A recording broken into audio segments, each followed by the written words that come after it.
My name is Lenny B. I help voiceover artists and content creators understand what's actually shaping the sound of their voice when you capture your voice on a microphone. So I want you to stop guessing so you can make a better connection with your audience. And if you're a voiceover artist or a voice actor, your audience might be casting directors or whoever you're auditioning for. And if you're a content creator, your audience is, potential subscribers or subscribers watching your content. I want to help you stop guessing. Okay. I want you, because I know this happens, all this happens to me. I know this happens to everybody. Is my voice sound preventing me from winning the audition?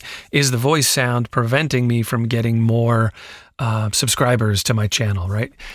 I want you to stop guessing and then be able to focus and concentrate on making that emotional connection, making a better connection with your audience, and not have that weight of, is my voice sound right?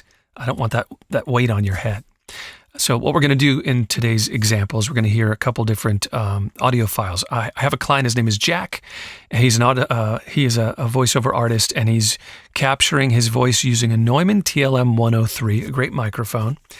And what I'm going to play for you is the raw audio, followed by a processed version of that same raw audio capture. But all I'm doing is just a few EQ changes. And what I really want you to focus on and listen to, and what I want to point out here for you today is, the processing can improve only within the limits of the raw audio capture. All right, I'm going to play the raw audio capture with no processing, and then I'm going to just engage the EQ, and you can see this mid and low mid energy here that is going to be affected. But let's listen to the raw audio first without the EQ and hear what that sounds like. Innovation is core to how MSA creates value for our customers by addressing their safety challenges with solutions that are based on their needs. All right, now I'm going to engage the EQ, and you can hear the difference in the correction that I've made, and then I'll play them back to back. I'll start without the EQ, and then I'll engage it halfway in so you can hear it back to back. Innovation is core to how MSA creates value for our customers by addressing their safety challenges with solutions that are based on their needs. Now, I've level matched the EQ, so there's no difference in the loudness that you're hearing. You're only hearing the EQ changes. I've reduced the energy here, but then I've boosted the whole thing up. The main thing I'm addressing here is that frequency imbalance, and it's centered around maybe about 320 hertz. This is what's happening in the room, and this is the imbalance that I'm fixing and I'm balancing out with the EQ. This is the range where that low-mid body of the voice lives, and you can hear it as being a difference with that boxiness. When it's overrepresented, which is what's happening in this raw audio capture, the voice can kind of feel slightly thick and cloudy or restrained, even when the recording itself is actually done pretty well. I mean, when you listen to just the raw audio capture, it's not horrible, but you can hear the difference when I balance it out and correct that imbalance with the EQ. The Neumann TLM 103 is a fantastic microphone. It's really detailed and forward. Now, that's a strength, but what happens is when it's so good at capturing every little detail, it also captures that imbalance that's happening in the room. Now, with the EQ processing that I'm doing, I can manage that buildup using the EQ, and you heard the result. The voice feels more open, more clear, and it's just more easy to listen to. There's more clarity without thinning out or changing the natural character of his voice. It sounds more upfront and more present. Now, here's the important part. It's really the reason why we have to use the EQ to do this correcting in the first place. When a frequency like the 320 range here, that low-mid boxiness, is happening consistently, it's usually because of an imbalance that's happening in the capture stage. This is happening in the room before we even hit the microphone.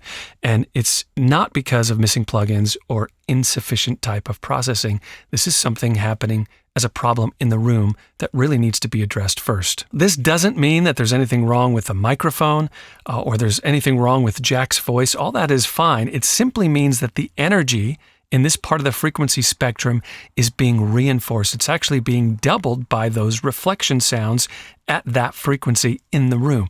The issue is in the raw audio capture, and the microphone is really interacting before any of that processing happens. Processing can refine the result, but it's responding to what's already been captured. I'm going to play this sample again, but I'm going to emphasize the frequencies that I've adjusted for here. And I'm going to show you, really kind of point your ear to the frequency problem so you can hear it really clearly. Let's put this kind of flat, and then I'll play it and emphasize these frequencies so you can really draw out what we're working on. Innovation is core to how MSA creates value for our customers by addressing their safety challenges with solutions that are based on their needs. When I emphasize them, it really points your ear to those frequency problems, and then when I drop it down, you can hear that balance. Innovation is core to how MSA creates value for our customers by addressing their safety challenges with solutions that are based on their needs. Now, I'm going to do one more thing here. I want to engage the rest of the plugins that I've used to polish this even further, but understand this is post. It's happening after the frequency correction that we're making. So I've got some mouth declick that I added just at the top, but then I've added some more EQ and some more compression afterwards, and I'm going to play that before and after with everything off first, and then I'll engage it so you can hear the difference. Innovation is core to how MSA creates value for our customers by addressing their safety challenges with solutions that are based on their needs. Innovation is core to how MSA creates value for our customers by addressing their safety challenges with solutions that are based on their needs. So if that same voice was captured in a situation where less of that buildup is happening with those frequencies in the raw audio capture, less of that low, mid, boxy frequency is happening in the room, the EQ, or I can use the EQ even less. I don't have to apply as much processing pressure on the audio, and really the end result is a more effortless and natural feel. The optimizing is even better when you use an EQ if that frequency was balanced in the raw audio capture. The tricky part is knowing whether the processing is actually refining your recording or it's trying to compensate, like in this case, it's compensating for that low mid frequency buildup. And if you want clarity on what's actually shaping your sound in your recordings, you could send me a raw audio capture, just a short file, and I can take a listen and really give you some clarity on what's going on in your situation. Go to my website, it's lennyb.com, and I can help you identify what might be limiting your voice audio. If you're trying to figure out whether processing is refining your recording or if it's compensating for something that's happening earlier in your raw recording, that's exactly what these examples are meant to show.